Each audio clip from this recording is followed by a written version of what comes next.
పూర్వకాలంలో మృకండ మహర్షి అనే గొప్ప ఋషి ఉండేవాడు. ఆయన భార్య పేరు మారుద్వతి. వీరికి చాలా సంవత్సరాలు పిల్లలు కలగలేదు. దాంతో వారు తీవ్రంగా దుఃఖించారు.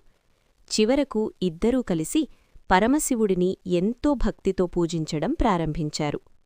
ఎన్నో సంవత్సరాల తపస్సు తర్వాత శివుడు వారి ముందు ప్రత్యక్షమయ్యాడు. శివుడు వారికి ఒక వరమిచ్చేందుకు సిద్ధమయ్యాడు. కాని ఒక ఎంపికను ముందుంచాడు. మీకు 2 అవకాశాలు ఉన్నాయి. ఒకటి, తక్కువ ఆయుష్షు ఉన్నా కాని అత్యంత తెలివైన ధార్మికమైన కుమారుడు.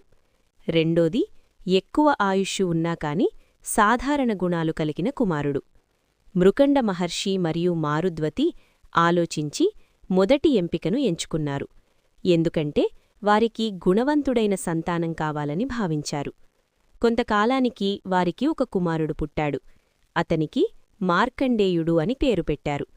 చిన్నప్పటినుంచే అతను భక్తి శ్రద్ధలతో పెరిగాడు. ప్రతిరోజూ శివుడిని పూజిస్తూ ఓం నమఃశివాయ అనే మంత్రాన్ని జపించేవాడు. అతను ఎంతో వినయశీలి, జ్ఞానవంతుడు. కాని అతని జన్మతోనే ఒక సత్యం నిర్ణయించబడింది. అతను కేవలం 16 సంవత్సరాల వయస్సు వరకు మాత్రమే బ్రతకాలి. ఈ విషయం తెలుసుకున్న తల్లిదండ్రులు ఎంతో బాధపడ్డారు. కాని మార్కండేయుడు మాత్రం భగవంతుడిపై సంపూర్ణ విశ్వాసంతో ఉన్నాడు.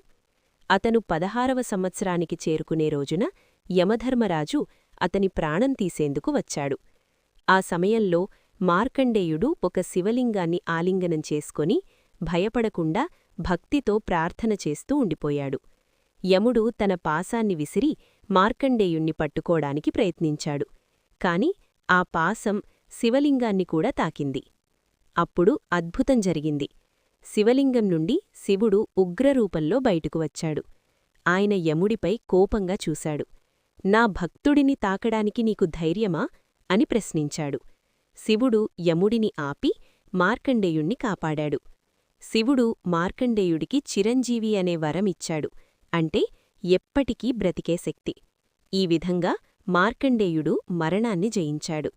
అతని భక్తి, ధైర్యం, విశ్వాసం అతణ్ణి రక్షించాయి. ఈ కథ మనకు గొప్ప పాఠం చెబుతోంది. నిజమైన భక్తి ఉంటే దేవుడు ఎప్పుడూ మనతో ఉంటాడు. కష్టసమయంలో భయపడకుండా ధైర్యంగా దేవుడిని నమ్మితే మనకు రక్షణ తప్పకుండా లభిస్తుంది.